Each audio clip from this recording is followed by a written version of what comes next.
سردار عبداللہ، آپ کی اجازت ہو تو میں یہاں بیٹھ جاؤں؟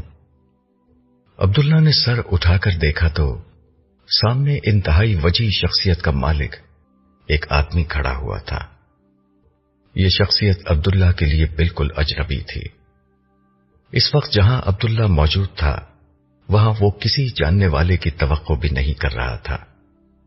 اس دور دراز جگہ پر اس کے آنے کا مقصد یہی تھا کہ وہ کچھ دیر خدا کی اس جنت میں تنہائی میں وقت گزارے جہاں اس کا کوئی جاننے والا نہ ہو۔ جنت کی زندگی کے آغاز کو ابھی زیادہ دن نہیں ہوئے تھے۔ عبداللہ ان خوش نصیب لوگوں میں سے تھا جو جنت میں دوسروں سے کہیں پہلے داخل ہو چکے تھے۔ یہ وہ لوگ تھے جو نیکیوں میں سبقت لے جانے کی بنا پر جنت کے اعلیٰ ترین درجات کے وارث ہوئے تھے۔ تاہم باقی اہل جنت جن کے حق میں روز حشر نجات کا فیصلہ ہو چکا تھا، وہ بھی رفتہ رفتہ میدان حشر سے یہاں آنا شروع ہو گئے تھے۔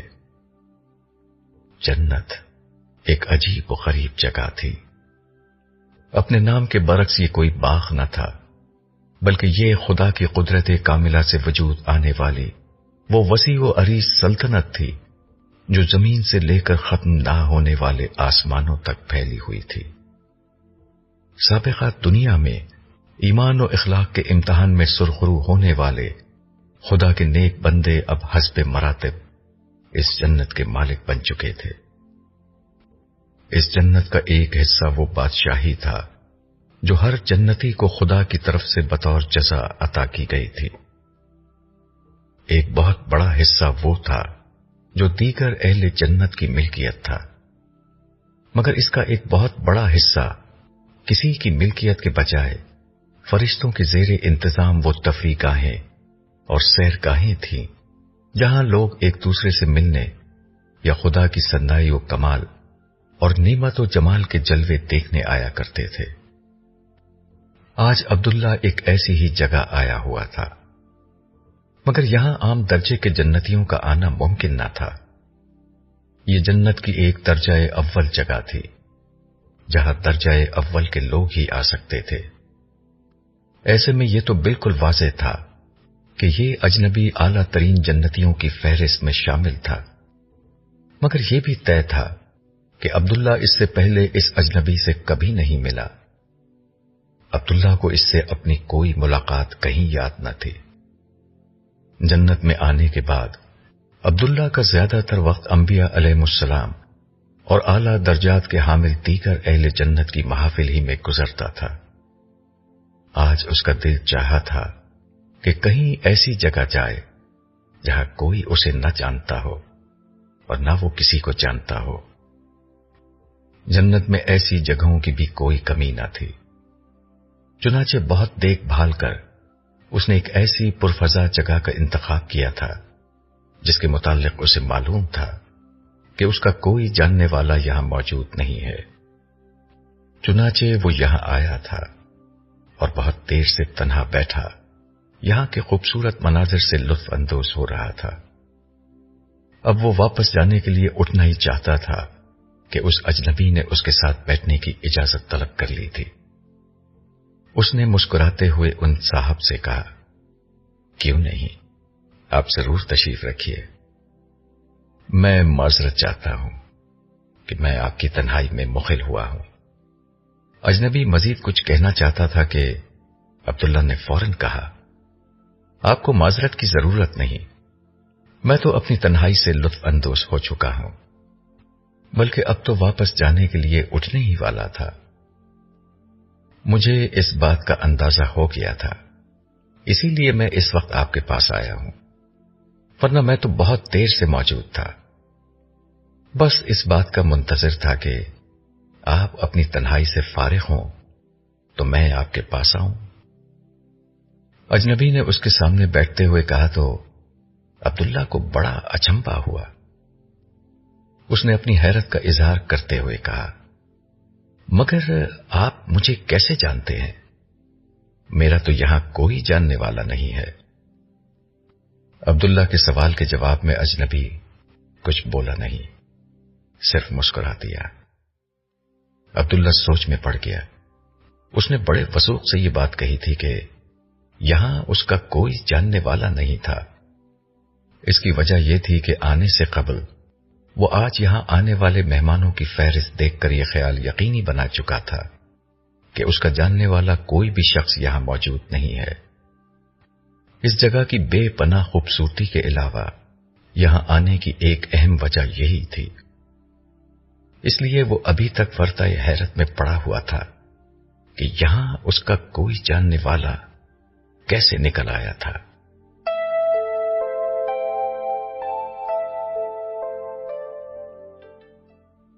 اسرا کی آنکھوں میں عجیب سی چمک تھی۔ اس کا چہرہ اس اندرونی خوشی سے دمک رہا تھا جو اس کے باطن کو سرشار کیے ہوئے تھی۔ اس کی کیفیت لمحہ بہ لمحہ بدل رہی تھی۔ کبھی اس کے دل میں سکون اور اطمینان کی لہریں گامزن ہوتی اور کبھی اس کا وجود مسرت اور شادمانی کے احساسات میں ڈھل جاتا۔ کبھی تلاتم، ہلچل، احتزاز اور تھرل کی کیفیت اس کے وجود کا احاطہ کر لیتی اور کبھی شوق، محبت اور وارفتگی کے جذبات اس کے اندر جنم لینے لگتے۔ وہ انہی کیفیات میں تھی کہ ایک سوال نے اسے چونکا دیا۔ آپ کو ابھی تک یقین نہیں آیا کہ آپ جنت میں آ چکی ہیں؟ یہ سوال اس فرشتے نے کیا تھا جو اسرا کو جنت میں اس کے محل تک چھوڑنے آیا تھا۔ کیسے یقین آئے گا؟ اسرا نے اپنے سامنے موجود ایک تناور پودے کو دیکھتے ہوئے کہا، جس کے پتے کافی بڑے بڑے تھے۔ ان پتوں نے شاید اسرا کے دل میں پیدا ہونے والی خواہش کو سمجھ لیا تھا۔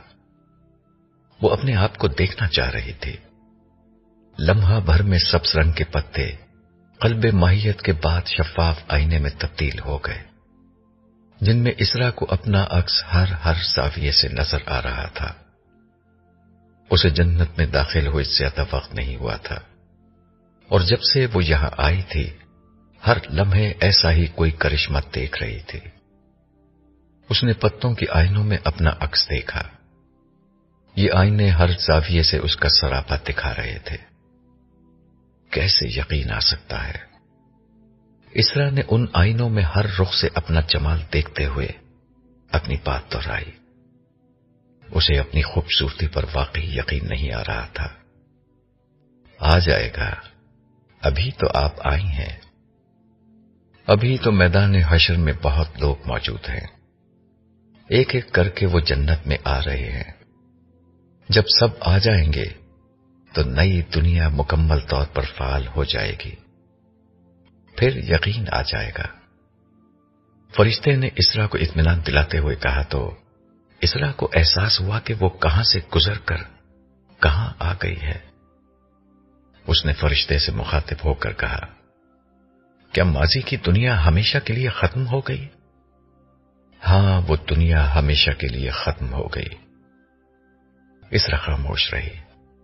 اس کو ابھی تک یقین نہیں آیا تھا۔ اس کی بے یقینی دیکھ کر فرشتے نے دوبارہ بولنا شروع کیا۔ وہ دنیا ختم ہو چکی ہے۔ ہزاروں لاکھوں برس سے جاری انسانیت کی داستان دور امتحان سے نکل کر دور جزا میں داخل ہو چکی ہے۔ وہ دنیا جسے بظاہر کبھی ختم نہ ہونا تھا، ختم ہو چکی ہے۔ جس دنیا کو بظاہر قائم نہ ہونا تھا، وہ ہمیشہ کے لیے قائم ہو چکی ہے۔ فرشتہ بول رہا تھا۔ اس کے لہجے میں عجیب سا گداز تھا۔ اسرا کا دل چاہا کہ وہ بولتا رہے اور وہ سنتی رہے۔ پچھلی دنیا کے ساتھ قابیل کا اور تمام قاتلوں کا دور ختم ہو چکا ہے۔ فرعون کا اور تمام فاسقوں کا دور ختم ہو چکا ہے۔ قارون کا دور اور دولت پر ناک بن کر بیٹھنے والے تمام سرمایہ داروں اور جاگیرداروں کا دور ختم ہو چکا ہے۔ حامان کا دور اور لوگوں پر راج کرنے والے تمام سیاسی شعبدہ بازوں کا دور ختم ہو چکا ہے۔ نمرود کا دور اور عوام پر ستم ڈھانے والے تمام حاکموں کا دور ختم ہو چکا ہے۔ فرشتہ بول رہا تھا۔ اس کی آواز کے ساتھ سامنے کچھ مناظر آ رہے تھے۔ اسرا کو اندازہ ہو گیا کہ وہ انہی لوگوں کی شکلیں تھیں جن کا نام فرشتہ لے رہا تھا: قابیل، فرعون، قارون، حامان، نمرود اور انہی جیسے دیگر مجرم۔ فرشتے کی آواز بلند ہوتی رہی۔ سابقہ دنیا میں ان مجرموں کی ہر عارضی کمائی اس دنیا کی مستقل سزا میں ڈھل چکی ہے۔ آج ان لوگوں کا کوئی حال نہیں سوائے دوزخ کے۔ ان لوگوں کا کوئی مستقبل نہیں سوائے جہنم کے۔ ان لوگوں کی کوئی امید نہیں سوائے موت کے۔ ان لوگوں کی کوئی فریاد نہیں سوائے رونے اور چلانے کے۔ مگر یہاں موت کہاں، کوئی امید، کوئی آسرا کہاں۔ اس دفعہ فرشتے کی آواز کے ساتھ ان مجرموں کی جہنم میں سزا کا خوفناک عمل سامنے آنے لگا تھا۔ اسرا کو جھرجھری آ گئی۔ وہ بے اختیار بولی، مگر اسی کے ساتھ خدا سے ڈرنے والوں کا دور شروع ہو چکا ہے۔ فرشتے کو اندازہ ہو گیا کہ اسرا میں یہ مناظر دیکھنے کی تاب نہیں۔ اس نے اپنی بات چھوڑ کر اسرا کی بات کو آگے بڑھایا۔ ہاں، بن دیکھے خدا کی عبادت کرنے، نظر نہ آنے والی جنت کی امید پر حسن عمل اختیار کرنے، لوگوں پر نرمی کرنے، خدائے رحمان کے احساس میں جینے اور ایمان، رحم اور ہمدردی کو زندگی بنانے والوں کا دور شروع ہو چکا ہے۔ ماضی کی ہر تکلیف فانی دنیا کی طرح فنا ہو چکی ہے۔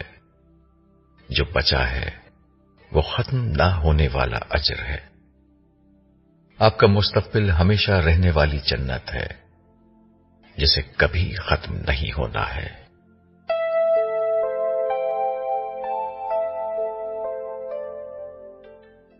عبداللہ آج جس جگہ آیا تھا وہ جگہ واقعتاً قدرتی حسن کا ایک شاہکار تھی۔ پچھلی دنیا کی اصطلاح مستعار لی جا سکے تو یہ پہاڑ پر بنا ایک اوپن ایئر ریسٹورنٹ تھا۔ پہاڑ کے ہر طرف بالکل مختلف منظر تھا۔ ایک طرف وسیع و عریض سمندر تھا جس کا نیلگوں پانی آنکھوں کو تراوٹ دے رہا تھا۔ دوسری طرف بلند و بالا اور مختلف رنگوں کے درختوں سے آراستہ ایک جنگل تھا جس میں پرندوں کے چہچہانے کی خوبصورت آوازیں آ رہی تھیں۔ تیسری طرف سرسبز و شاداب میدان تھا جس میں بہت سے خوش رنگ اور خوشنما جانور گھومتے پھر رہے تھے۔ چوتھی سمت میں اہل جنت کے عارضی قیام کے لیے انتہائی خوبصورت رہائش گاہیں تھیں۔ یہ ان اہل جنت کے لیے تھیں جو کچھ دنوں کے لیے یہاں آ کر ٹھہرتے تھے۔ کچھ دیر خاموشی چھائی رہی، پھر اجنبی نے ماحول پر تبصرہ کرتے ہوئے کہا، میں یہاں آنے پر آپ کے حسن کے انتخاب کی داد دوں گا۔ یوں تو جنت کی ہر جگہ ہی بے مثل ہے، مگر یہاں کی پرسکون خوبصورتی تنہائی کے متلاشی کسی شخص کے لیے شاید جنت کا بہترین تحفہ ہے۔ اجنبی کی یہ بات کسی پہلو سے غلط نہیں تھی۔ یہاں ہر طرف جو فطری حسن ایک شان دلربائی کے ساتھ پھیلا ہوا تھا، اس نے سکون کی ایک ردا بھی اوڑھ رکھی تھی۔ پھر ہر منظر کا رنگ بھی جدا تھا اور پہر بھی جدا تھا۔ جنگل کی سمت صبح سویرے کا سما تھا۔ سمندر دن کی روشنی میں نہایا ہوا تھا۔ سرسبز و میدان میں شام ہو رہی تھی اور اہل جنت کی رہائش گاہیں رات کے اندھیرے میں جگمگاتی رنگ برنگی روشنیوں سے نہا رہی تھیں۔ ہر جگہ کا آسمان اس جگہ کے پہر کے عین مطابق تھا۔ رہائش گاہوں کے سیاہ آسمان پر دودھیا تارے بکھرے ہوئے تھے۔ نیلے سمندر پر نیلے امبر تلے پیلا سورج چمک رہا تھا۔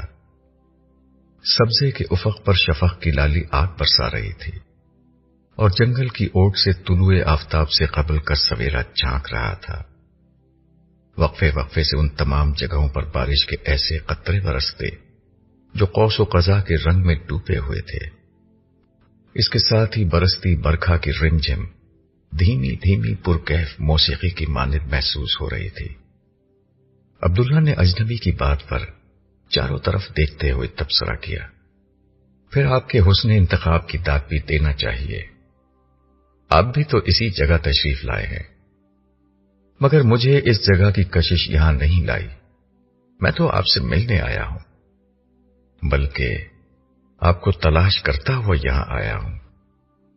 مجھے تلاش کرتے ہوئے؟ لیکن کیوں؟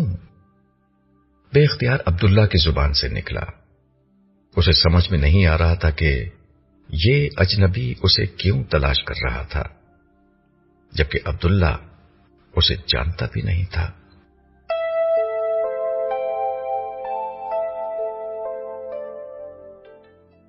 فرشتے کی آواز اسرا کے ہوش و گوش کو فردوس بری میں داخلے کی وہ نوید مسرت دے رہی تھی جس سے بڑی نعمت کوئی نہیں تھی. اس کا دل چاہ رہا تھا کہ فرشتہ جنت کا ذکر کرتا رہے اور وہ سنتی رہے، مگر پھر ایک سوال نے اس کے ذہن کے دروازے پر دستک دی. کیا قیامت ایسے ہی آئی تھی جیسے اللہ تعالیٰ نے قرآن مجید میں بیان کیا تھا؟ ظاہر ہے کہ میں تو اس وقت زندہ نہیں تھی جب قیامت آئی. کیا وہ اتنی ہی ہولناک تھی جتنی؟ اسرا نے اپنا سوال ادھورا چھوڑ دیا. حقیقت الفاظ کے جامع میں بیان نہیں ہو سکتی. فرشتے نے اسرا کے سوال کے جواب میں کہنا شروع کیا. قیامت کی حقیقت اس سے کہیں زیادہ ہولناک تھی جتنا قرآن میں بیان ہوئی تھی. آپ جب چاہیں ان تمام واقعات کو اب بالکل اسی طرح دیکھ سکتی ہیں، گویا کہ وہ آپ کے سامنے ہو رہے ہوں. مگر اس وقت تو زلزلہ قیامت نے زمین سے زندگی کے ہر نام و نشان کو مٹا دیا تھا. اس کے بعد ایک طویل مدت تک زمین پر موت کا راج رہا. پھر رب کائنات کا اذن ہوا اور فانی زندگی اپنی کامل شکل میں دوبارہ جی اٹھی. سب مرد اور عورت جی اٹھے. ہر دور کا انسان، ہر خطے کا انسان، ہر رنگ اور ہر نسل کا انسان جی اٹھا. فرشتے کے لہجے میں وہی بات پن تھا. اس کا انداز گفتگو واقعی بہت دلکش تھا. اس نے اپنی بات جاری رکھی. خدا کے فرشتے تمام انسانوں کو ہانک کر حشر کے میدان میں لے آئے. رب ذوالجلال کی ہستی جس نے امتحان کی غرض سے اپنے رخ زیبا پر غیب کا پردہ ڈالے رکھا تھا، عدل کامل کے لیے اس نے غیب کا پردہ اٹھا دیا. اس کے ظہور کے ساتھ ہی انسانوں کی عدالت شروع ہو گئی. اپنی قوموں کو دعوت حق پہنچانے والے انبیاء، ان کی تصدیق کر کے بدترین حالات میں ان کا ساتھ دینے والے صدیقین، انبیاء کی نیابت میں دعوت حق کی گواہی دینے والے شہداء اور نیکی کی زندگی گزارنے والے صالحین، سب ایک ایک کر کے خدائے رحمان سے اپنا اجر پانے لگے. ہاں، حشر کے یہ سارے مراحل تو میں نے اپنی آنکھوں سے دیکھے ہیں. اسرا نے اس کی تائید کرتے ہوئے کہا تو فرشتے نے نفی میں گردن ہلاتے ہوئے اسے ایک دوسرے پہلو سے آگاہ کیا. مگر آپ نے وہ پوری طرح نہیں دیکھا جو کچھ مجرموں کے ساتھ ہوا، اس لیے کہ آپ نجات یافتہ لوگوں کے ساتھ دوسری سمت کھڑی تھی. اصل قیامت تو ان مجرموں کی طرف آئی ہوئی تھی. روز حشر کا انکار کرنے والے کافر، خدا سے بغاوت کرنے والے سرکش، خود کو بڑا سمجھنے والے متکبر، اپنی اور دوسروں کی جانوں پر ستم ڈھانے والے ظالم، کمزوروں کے حق چھین لینے والے غاصب اور خدا کی نافرمانی کا ارتکاب کرنے والے فاسق، فاجر، مشرک، قاتل اور مجرم ایک ایک کر کے خدائے جبار کے عدل کا تجربہ کر رہے تھے. اس سزا و جزا میں رائی کے دانے کے برابر بھی عمل نہ تھا جو سامنے نہ آیا ہو. جس نے دل و دماغ کی تاریک گلیوں اور اپنی تنہائیوں میں خود کو آوارہ چھوڑا، اس نے اپنی آوارگی کو سب کے سامنے بے نقاب پایا. جس نے اپنی خلوت میں دوسروں کی تباہی کے منصوبے بنائے، اس نے اپنے ہر مکر و فریب کو عین جلوت میں سب کے سامنے بے حجاب پایا. جس کے سینے میں دوسروں کے خلاف بغض، نفرت اور عداوت کے شعلے نہا تھے، اس نے اپنے باطن کی ہر نجاست کو تمام زمانے کے سامنے بالکل عیاں پایا. اسرا یہ سن رہی تھی اور دل ہی دل میں شکر ادا کر رہی تھی کہ اللہ نے اسے اس بدترین انجام سے بچا لیا تھا۔ فرشتہ اس انجام کی مزید تفصیل بیان کرتا رہا۔ جس نے اپنی طاقت، مقام، مرتبے، دولت، صلاحیت اور علم کو اپنے فائدے اور دوسروں کے نقصان کے لیے استعمال کیا، اس نے جان لیا کہ وہ کسی کا کچھ نہیں بگاڑ سکا۔ ہر مقتول زندہ ہو گیا، ہر برباد شاد و آباد کھڑا تھا، ہر مظلوم مسکرا رہا تھا، لیکن اس ظالم کے لیے عذاب علیم کا سامان جہنم کے شعلوں کی شکل میں تیار تھا۔ جس شخص نے اپنی زندگی اور زندگی کی نعمتوں کو بندگی کے بجائے سرکشی اور غفلت کی نظر کیا تھا، اس نے دیکھ لیا کہ اس کی کل کمائی پچھلی دنیا کے ساتھ غارت ہو گئی، اور حشر میں اس کے ساتھ سامان رسوائی کے سوا کچھ نہ تھا۔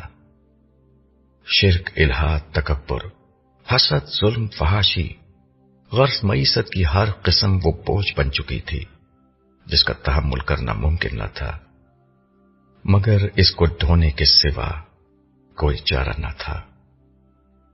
فرشتے کی بات پر اسرا نے اسبات میں سر ہلاتے ہوئے کہا، ہاں آپ ٹھیک کہہ رہے ہیں، میں تو میدان حشر میں نعمتوں، امن اور سائے میں تھی، ہر خوف اور پریشانی سے بالکل محفوظ عرش الہی کی رحمت بھری چھاؤں میں تھی۔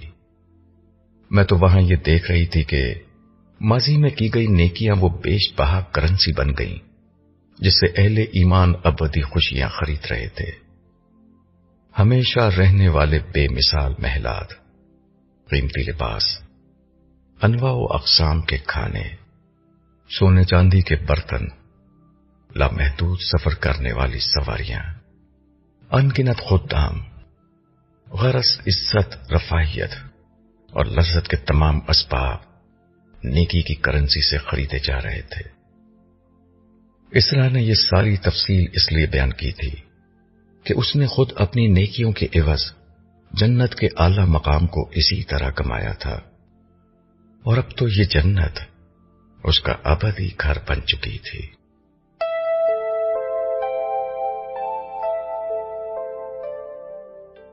عبداللہ کو ابھی تک اس کے پچھلے سوال کا جواب بھی نہیں ملا تھا کہ وہ صاحب اسے کیسے جانتے تھے، مگر اس کے باوجود اس نے ایک اور سوال کر دیا تھا کہ اجنبی اسے کیوں تلاش کر رہا تھا۔ اس دفعہ بھی عبداللہ کو اپنے سوال کے جواب کے بجائے خاموشی اور ایک دل نواز مسکراہٹ ہی ملی۔ پھر اجنبی نے بات کا رخ دوسری طرف پھیرتے ہوئے کہا، میں آپ کی نشست پر آیا ہوں تو آپ کا مہمان ہوا، کچھ پوچھیں گے نہیں؟ اوہ معاف کیجیے گا، یہ کہتے ہوئے عبداللہ نے ایک طرف دیکھا۔ ایک خادم جو گویا اس کے اشارے ہی کا منتظر تھا تیزی سے چلتا ہوا اس کی سمت آیا اور عبداللہ کی آنکھ کا اشارہ سمجھتے ہوئے ایک مشروب اجنبی کے سامنے رکھا، پھر عبداللہ کا خالی گلاس بھی بھر دیا۔ آپ نے ایسا مشروب کبھی نہیں پیا ہوگا، یہ صرف یہیں ملتا ہے۔ عبداللہ نے اپنا گلاس ہاتھ میں اٹھاتے ہوئے کہا۔ وہ اس کا منتظر تھا کہ اجنبی پیے تو وہ بھی پینا شروع کرے۔ اجنبی نے شکریہ کہتے ہوئے گلاس ہونٹوں سے لگایا اور بے اختیار بولا، آپ کا انتخاب ہر پہلو سے بہت عمدہ ہے، آپ بلا شبہ ایک باکمال انسان ہیں، مجھے آپ سے مل کر جتنی خوشی ہو رہی ہے اتنی کسی اور سے مل کر نہیں ہوئی۔ اجنبی کی اس بات نے عبداللہ کے تجسس کو پھر بیدار کر دیا کہ وہ اجنبی کون ہے، مگر 2 دفعہ پوچھ چکا تھا اور اجنبی نے اس کی بات کا جواب نہیں دیا تھا، اس لیے عبداللہ کو تیسری دفعہ اس کے بارے میں پوچھنا مناسب نہیں لگا۔ اس کے بجائے اس نے خود ہی اجنبی کے بارے میں جاننے کا فیصلہ کیا۔ اس نے ایک لمحے کو نظر اٹھا کر اجنبی کو دیکھا، وہ اطمینان سے اسے دیکھتے ہوئے مشروب پی رہا تھا۔ اس کی آنکھوں میں عجیب سی کیفیت تھی جسے عبداللہ کوئی معنی نہ پہنا سکا۔ اس کے بعد عبداللہ نے سر جھکایا اور آنکھیں بند کر لی۔ عبداللہ ایک بہت بڑی حیثیت کا جنتی تھا، یہاں اس کے لیے ایک طرف جنت کی بادشاہی مسخر کر دی گئی تھی اور دوسری طرف اس کے اندرونی وجود میں بھی انتہائی غیر معمولی صلاحیتیں پیدا ہو چکی تھیں۔ ان میں سے ایک کا اظہار اس وقت ہو رہا تھا۔ آنکھیں بند کرتے ہی عبداللہ کے سامنے تمام اہل جنت کی شکلیں آ گئی تھیں، اور اس کے بعد لمحہ بھر میں اس نے اجنبی کے بارے میں ساری تفصیلات کو جان لینا تھا۔ اس نے تلاش کا عمل شروع کیا، مگر فوراً اس کے کانوں میں اجنبی کی آواز آئی، اس کی ضرورت نہیں ہے عبداللہ، میں تمہیں خود بتاتا ہوں کہ میں کون ہوں۔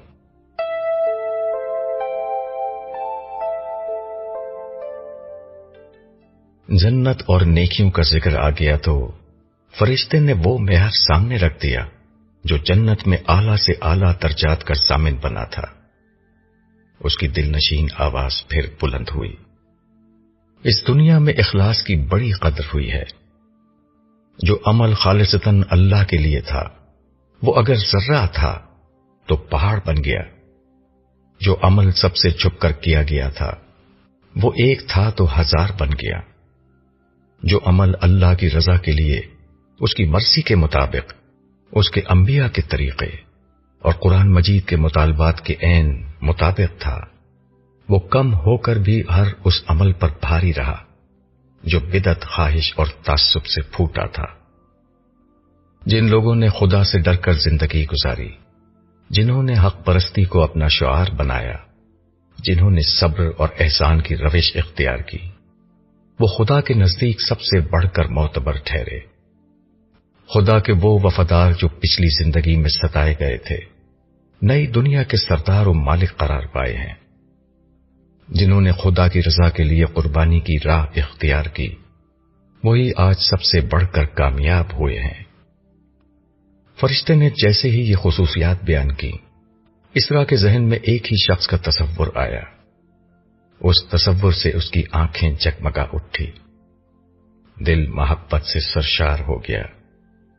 اس نے بے اختیار کہا، وہ کہاں ہے؟ اس کی بات پر فرشتہ مسکرا دیا، میں بہت دیر سے اس سوال کا منتظر تھا، مگر مجھے لگ رہا تھا کہ جنت کے حسن و جمال نے آپ کو اس طرح اپنے سحر میں جکڑ لیا ہے کہ اسرا کا اضطراب بڑھ رہا تھا۔ اس نے فرشتے کی بات کاٹتے ہوئے کہا، وہ میدان حشر میں میرے ساتھ تھے، جنت میں مجھ سے پہلے آ گئے تھے، اور اس کے بعد جب میں جنت میں داخل ہوئی تو یہاں کے طلسماتی دنیا نے دل و دماغ کو مسخر کر لیا تھا، مگر وہ ہیں کہاں؟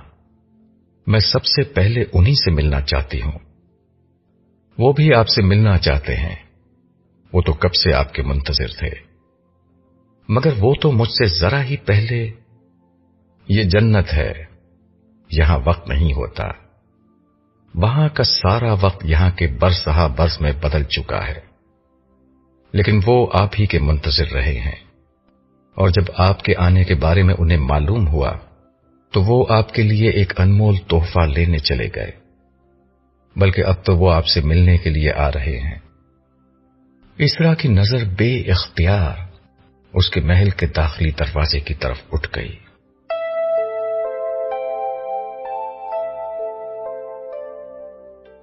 اجنبی کا لہجہ اور انداز بدل چکا تھا۔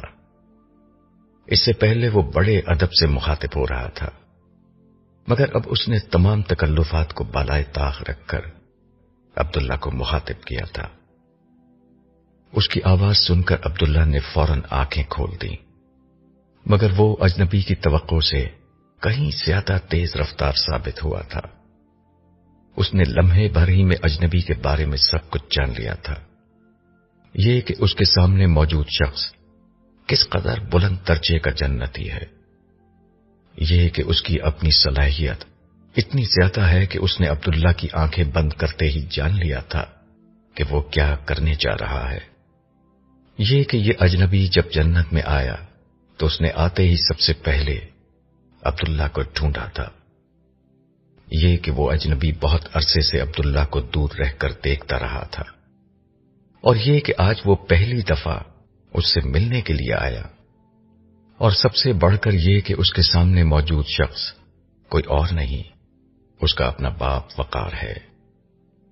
عبداللہ یہ جانتے ہی ایک دم سے کھڑا ہو گیا، اس کے چہرے پر خوشی اور بے یقینی کے ملے جلے تاثرات تھے۔ اجنبی بھی اپنی نشست سے اٹھ چکا تھا۔ اس نے سمجھ لیا تھا کہ عبداللہ اس کے بارے میں سب کچھ جان چکا ہے۔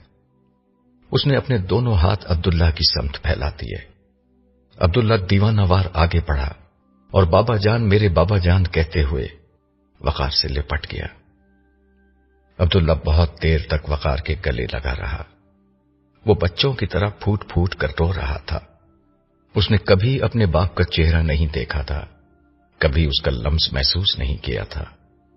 اس کا سبب یہ تھا کہ وقار عبداللہ کی پیدائش کے پہلے برس ہی دنیا سے رخصت ہو گیا تھا۔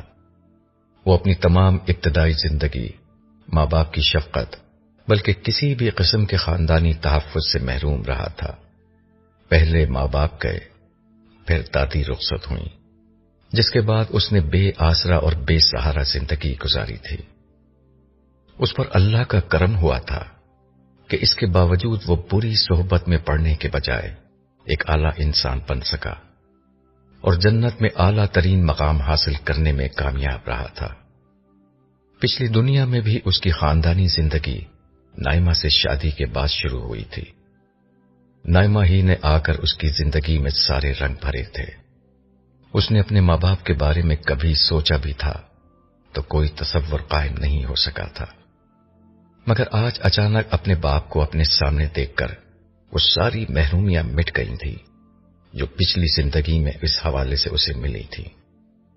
اسے سب سے بڑھ کر اس بات کی خوشی تھی کہ اس کا باپ اپنی ذات میں ایک بہت بڑی حیثیت کا مالک تھا، اسی لیے وہ جنت میں ابتدائی میں داخل ہونے والے خوش نصیبوں میں سے ایک تھا۔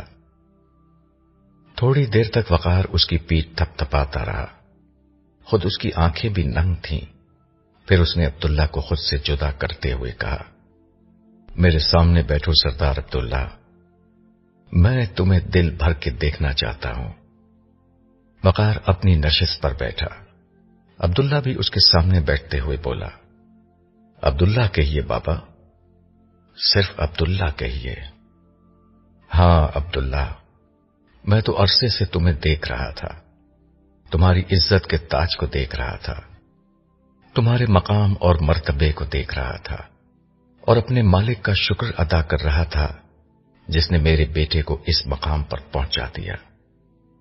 مگر بابا، آپ مجھ سے پہلے کیوں نہیں ملے؟ میں تمہیں دور دور سے دیکھ کر خوش ہو رہا تھا۔ ہر محفل میں جب میں تمہاری عزت افزائی دیکھتا، تمہارا مقام و مرتبہ دیکھتا تو دل بہت خوش ہوتا تھا، اور جو مزہ اجنبی بن کر تمہیں دیکھنے کا تھا وہ اب کہاں آئے گا؟ مگر آج تم سے ملنے کی ایک وجہ تھی۔ وہ کیا بابا؟ آج تمہاری ماں جنت میں آئی ہے، میں آج تمہاری شکل میں اسے ایک بے مثال تحفہ دوں گا۔ سچ بابا؟ عبداللہ کے لیے یہ ایک اور بڑی خوشی کی خبر تھی۔ وقار نے اسے جواب دیا، ہاں بیٹا، تمہاری ماں ایک اعلیٰ ترین انسان ہے، وہ بھی جنت میں اعلیٰ ترین درجات کی مستحق ٹھہری ہے۔ الحمدللہ، عبداللہ نے سکون کا سانس لیتے ہوئے کہا، بابا، میں نے کبھی آپ دونوں کو تلاش کرنے کی کوشش ہی نہیں کی۔ میں نے جہنم میں اتنے زیادہ لوگوں کو جاتے ہوئے دیکھا ہے کہ ڈر لگتا تھا کہ اپنے ماں باپ کے بارے میں کوئی بری خبر نہ سن لوں، مگر مجھے کیا پتا تھا کہ میرے ماں باپ جن سے میں بالکل واقف نہیں تھا اتنے بڑے درجے کے جنتی ہوں گے۔ مگر تم سے کم ہے عبداللہ، تم تو آسمان کا تارا بن چکے ہو۔ نہیں بابا، بس میں تو آپ کا بیٹا ہوں۔ ہاں، مجھے اپنے بارے میں بتائیے نا، میں آپ کے بارے میں سب کچھ جاننا چاہتا ہوں۔ میں اپنے بارے میں بتاؤں گا، سب کچھ بتاؤں گا، مگر اس وقت تو میں تمہارے بارے میں جاننا چاہتا ہوں۔